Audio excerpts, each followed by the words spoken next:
हम सुन रहे हैं कार्तिक मास महात्म्य की कथा। आइए शुरू करते हैं। श्री गणेशाय नमः। ओम नमो भगवते वासुदेवाय। आज हम सुनेंगे 23वां अध्याय। आइए शुरू करते हैं। धर्मदत्त बोला, जय और विजय मैंने विष्णु के द्वारपाल सुने हैं। उन्होंने पहले कहाँ व्रत नियम किया जिससे वे विष्णु के रूप को धारण करने वाले हुए। गण बोले, हे ब्राह्मण, पहले तृणबिंदु की कन्या देवहूति में करदम ऋषि की दृष्टि ही से 2 पुत्र उत्पन्न हुए। जेठे का नाम जय और छोटे का नाम विजय था। पीछे उसी देवहूति में योग कर्म को जानने वाले कपिल मुनि उत्पन्न हुए। जय और विजय विष्णु की भक्ति में सदा रत रहे। भगवान में है रत इंद्रियों के समूह जिनके, ऐसे दोनों धर्मशील हुए। दोनों सदा अष्टाक्षरी विद्या के जप करते थे और विष्णु के व्रत करने वाले जो वे दोनों हैं, उनको विष्णु सदैव नित्य के पूजन में साक्षात दर्शन दिए। कभी वे दोनों मरुत नामक राजा द्वारा यज्ञ में बुलाए गए और यज्ञ कर्म कराने में चतुर देवता और ऋषियों से वे दोनों पूजित हुए। वहाँ उस मरुत के यज्ञ में जय तो ब्रह्मा हुए। उसके बाद उस यज्ञ को संपूर्ण किया। यज्ञ के अंत का स्नान करके मरुत उन दोनों को बहुत सा धन दिया और वे दोनों उस धन को ले अपने आश्रम को गए। पृथक विष्णु के पूजन और तुष्टि अर्थात प्रसन्नता के लिए उस धन के बांटने में वे दोनों परस्पर स्पर्धा करने लगे। जय ने कहा कि समान विभाग करना चाहिए। तब विजय ने कहा कि यह न होगा, जो जिसे पाया है वह उसका है। उसके बाद जय मन में क्षोभित हो क्रोध से विजय को यह शाप दिया कि तू ग्रहण करके इस धन को नहीं देता है, उससे तू ग्राह हो। विजय उसका यह शाप सुनकर वह भी उसे भी शाप दिया कि मद से भ्रांत हो तूने मुझको शाप दिया, अतः तू मातंग अर्थात हाथी हो।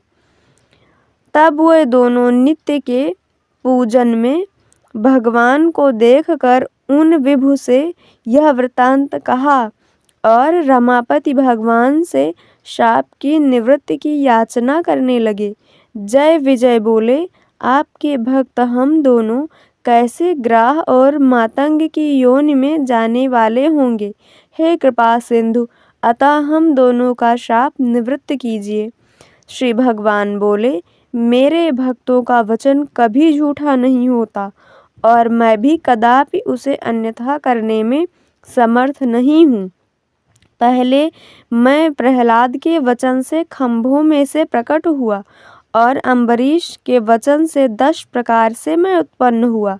अतः तुम दोनों अपने हाथ से किए हुए इन शापों को भोग कर मेरे पद को प्राप्त होगे। ऐसा कहकर भगवान अंतर्धान हो गए। गण बोले, इसके बाद वे दोनों गंडकी नदी के तट में ग्राह और मातंग हुए। उस योनि में भी जाति का स्मरण रहने से विष्णु के व्रत में तत्पर रहे। किसी समय वह हाथी कार्तिक मास में गंडकी नदी में नहाने गया। उसको ग्राह शाप का कारण स्मरण करके पकड़ लिया। तब ग्राह से पकड़ा गया वह हाथी भगवान को स्मरण किया। तब ही शंख चक्र गदा को धारण किए विष्णु प्रकट हुए। तब चक्र चलाकर उन दोनों का उद्धार किया और अपने समान रूप देकर भगवान उन दोनों को वैकुंठ में ले गए। तब से लगाकर वह स्थान हरि क्षेत्र के नाम से प्रसिद्ध हुआ, जिसमें चक्र के स्पर्श से पाषाण भी चिन्ह युक्त हो गए। लोक में वे दोनों जय और विजय नाम से विख्यात हैं। हे ब्राह्मण, जिनको मैंने पूछा है वे दोनों सदा हरि के प्रिय द्वारपाल हैं। हे धर्मज्ञ, इससे तुम भी सदा विष्णु के व्रत में स्थित हो मात्सर्य और दंभ को छोड़कर समदृष्टि हो जाओ। तुला, मकर और मेष इन राशि में सूर्य के आने पर सदा प्रातःकाल स्नान किया करो और एकादशी के व्रत में निष्ठा रख और तुलसी वन का पालन करो। ब्राह्मण और वैष्णवों की सदा सेवा करो और मसूर, कांजी, बैगन इनका त्याग करो। ऐसे तुम भी देह त्याग के समय उस विष्णु के परम पद को प्राप्त करोगे। हे धर्मदत्त, जैसे हम प्राप्त हुए हैं, जन्म से लगाकर किए गए विष्णु के प्रसन्न करने वाले इस व्रत से निश्चय ही ना तो यज्ञ और ना दान अधिक हैं, अर्थात यह व्रत सबसे श्रेष्ठ है। हे ब्राह्मण श्रेष्ठ, तुम धन्य हो जाते। तुमने जगत के गुरु जो भगवान उनको प्रसन्न करने वाला व्रत किया, जिसके आधे फल को पाने वाली यह कलहा हमारे द्वारा विष्णु की सलोकता को प्राप्त हो गई। नारद बोले, ऐसे उस धर्मदत्त से कहकर विमान में स्थित होकर वह दोनों उस कलहा समेत वैकुंठ भवन में गए।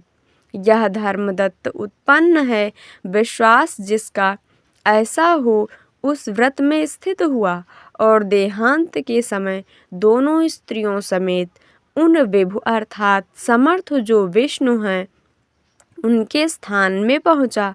इस प्राचीन इतिहास को जो कोई मनुष्य सुनेगा या सुनाएगा वह हरि के निकट प्राप्त करने वाली भक्ति जगत गुरु भगवान की कृपा से प्राप्त करेगा। ओम तत्सत। बोलो ओम जय जय श्री नारायण। ओम नमो भगवते वासुदेवाय। बोलो जय जय श्री लक्ष्मी नारायण। उमापति महादेव की जय। श्याम रामचंद्र की जय। वृंदावन कृष्णचंद्र की जय। अयोध्या रामलला की जय। बोलो बजरंगबली की जय। बोलो भाई सब संतन की जय। बोलो भाई सब भक्तन की जय। ओम नमः पार्वती पतये। हर हर महादेव। जय जय श्री राधे। जय जय श्री राधे। इसके आगे की कथा हम कल सुनेंगे। धन्यवाद।